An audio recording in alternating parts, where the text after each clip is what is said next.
Graham Norton told everyone which 7 guests from the Golden Age are really bad guys.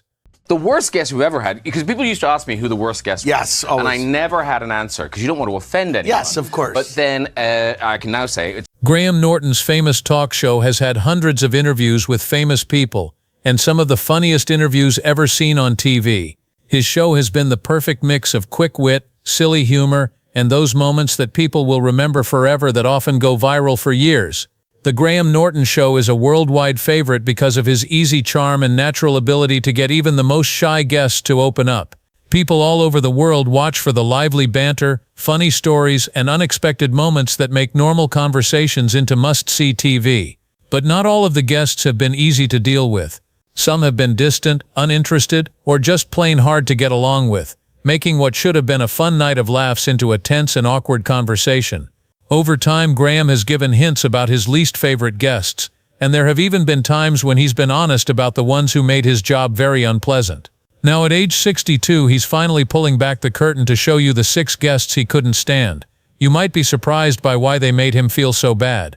Graham Norton was born on April 4, 1963 in Clondon, Ireland, which is a suburb of Dublin. He spent most of his childhood in Bandon, County Cork, a quiet town. Billy Walker was his father and Rhoda was his mother. Billy Walker was a salesperson for Guinness and Rhoda was a dedicated teacher. Graham was known from a young age for having a smart mind, a lively sense of humor, and a sharp wit. These traits would later make him one of the most popular and well-known entertainers on British TV. Graham went to Bandon Grammar School, which is where his natural talent for telling stories and putting on shows started to show. Even though he was shy sometimes, he loved making people laugh and thought that brought him together. After high school, he went to University College Cork to study English and French, but in his heart he wasn't really interested in school. He had a dream about being on stage. Graham made a brave move because he was set on following his dream. He dropped out of college before finishing and went to London to try to make it as a performer. To be honest, life in the city wasn't very exciting. He did different jobs to make ends meet and kept going to the Central School of Speech and Drama for more training. At this point, he changed his name to Graham Norton, which is what everyone would soon know him by. Even though there were problems, his determination and irresistible charm paid off in the end. What started out as a tough battle in London would become one of the most amazing success stories in British show business. The rise of a man who would become one of the most popular talk show hosts on TV. After training, Graham did shows all over the city in small comedy clubs and theaters for a few years. In the beginning, there was a lot of trial and error and a lot of trying new things. He liked comedic styles that were a mix of sharp wit, kindness, and making fun of himself. A mix that would soon make his career what it was. It wasn't until the early 1990s that his smart and interesting stand-up shows got him his first big break. Things changed in 1996. He filled in as a guest host on The Jack Doherty Show on Channel 5. His quick wit and charisma immediately caught the attention of both the producers and the viewers. 2 years later, in 1998, So Graham Norton debuted on Channel 4. It was an instant hit, putting him in the spotlight and marking the real start of his famous TV career. Graham Norton was brave, outrageous, and unabashedly funny. His show was full of interviews with famous people, strange segments, and lively audience exchanges that showed off his special ability to make everyone feel at ease. He won several BAFTA awards for his sarcastic humor and easygoing charm, which made him a favorite among both stars and fans. After So, Graham Norton was a hit. He went on to show V. Graham Norton, which made him even more famous as one of the funniest and most unpredictable TV hosts. His quick wit and perfect timing turned awkward situations into pure comedy, and his real interest in people made even the most famous people open up in surprising ways. The BBC saw how talented he was in 2007 and gave him a chance that would change the course of his career forever. It began on BBC Two, and then moved to BBC One as The Graham Norton Show. It quickly became a hit all over the world. Norton's talk shows were different because they had multiple people on the same couch, which led to natural and funny conversations. Norton's easygoing hosting and the casual environment made for a lot of viral moments and memorable interactions between celebrities. He has led big events besides his talk shows such as the Eurovision Song Contest, BBC's New Year's Eve shows, and the Graham Norton Radio Show on Virgin Radio. His success shows how strong you can be, how real you can be, and how powerful humor can be. He went from being a struggling Irish performer to a worldwide star. Graham Norton has now said which 5 guests he didn't like at all. First place goes to Mickey Rourke. His appearance on the Graham Norton Show was very different from guests like Mark Wahlberg, who were very animated. This made what should have been a fun part into an awkward and uncomfortable one. It was clear right away that Mickey Rourke wasn't there to entertain when he sat down on the red sofa. The things he said were short and flat, and he barely noticed the other guests. Graham Norton, who is known for his quick wit and ability to keep a talk going, had a hard time getting him to say anything meaningful. Rohr's answers were sometimes so unclear that Norton had to ask several follow-up questions to get a full thought together. This caused long, awkward pauses. It wasn't just the words that made her feel bad. Rohr's body language showed it. His slouched position, lack of eye contact, and general lack of interest made it seem like he'd rather be somewhere else.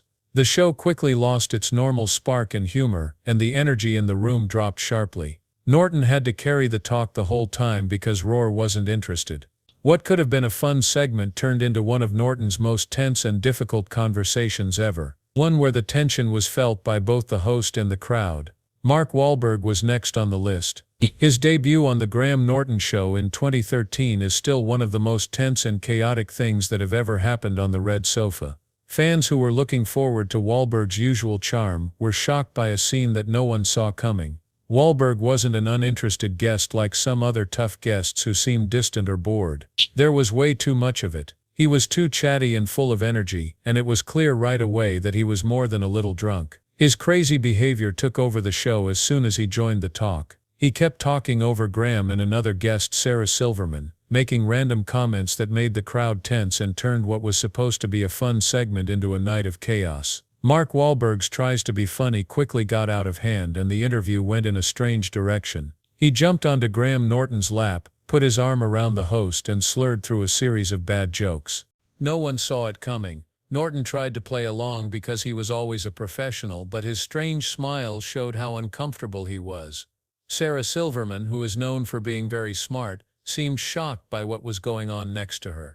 Norton later said that the meeting wasn't easy, remembering he was just out of it. I mean, really crazy. People who watched at home couldn't believe what they saw. Some people found it strangely funny, saying it was so bad it was funny, while others said it was just embarrassing to hear about. This moment was too funny and too uncomfortable for a show that is known for unplanned humor and lighthearted fun. Later, Wahlberg talked about what happened.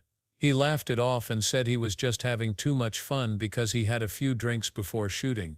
No matter what, the night changed the Graham Norton Show. It showed that even the most dynamic stars can surprise everyone, even Graham. Robert Darrow was next on the list. Darrow is known as one of the hardest actors to talk to in the business, even though he is widely regarded as one of the best and most skilled actors in Hollywood. That was made clear when he went on the Graham Norton Show. Darrow seemed very shy compared to other guests, who usually come ready to share stories and laugh. As soon as he sat down on the famous red sofa, it was clear that it would be hard to keep the talk going.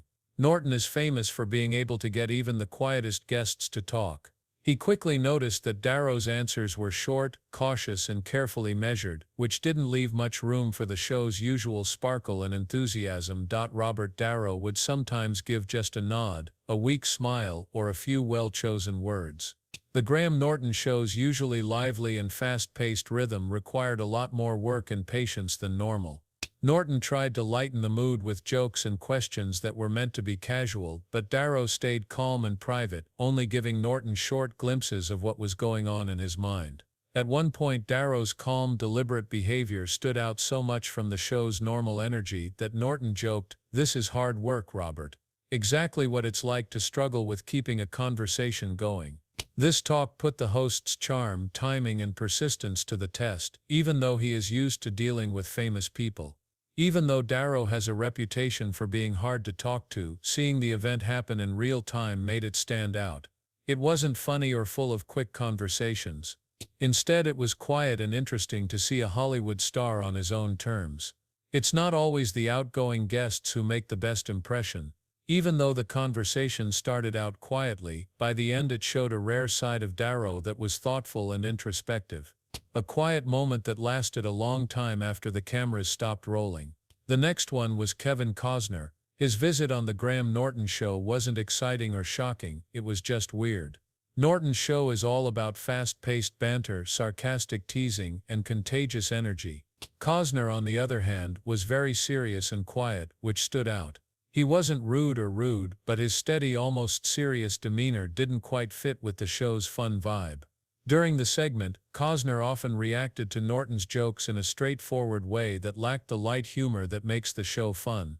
Fans loved the back-and-forth flow, but it seemed to stop working sometimes, making things feel more awkward than funny. It was clear that Cosner, whose charm really shines on screen, wasn't used to the fast-paced humor of a talk show. Many times, Graham Norton has stressed how important it is for guests to know the tone and flow of his show. He once said about the tougher interviews, "Some people just aren't made for this format. It's okay if they don't get it, but it can make the show last a long time." In the case of Kevin Costner, that observation seemed to be true. There was no denying Costner's legendary presence and weight, but on Norton's lively stage, they made for an awkward and strangely interesting dynamic. Norton puts Harvey Weinstein at number 5 on his list.